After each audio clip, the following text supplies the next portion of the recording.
Nasawi ang isang nurse matapos makabitaw sa handle ng zipline sa isang resort sa Tabuk City, Kalinga. Sa isang video na ipinost sa social media account na Cagayan Knows, makikita ang pangyayari.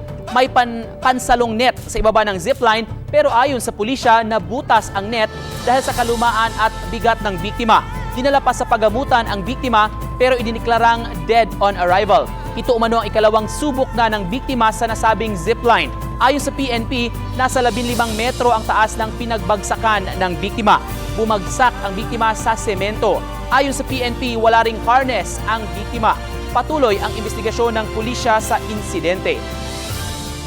Yung handle ng zipline na hinawakan niya na ano niya, yung isang kamay niya medyo nadulas, yung isang kamay niya nabitiwan niya kaya nahulog doon. Talaga pong talagang hihinto na po yun for a meantime.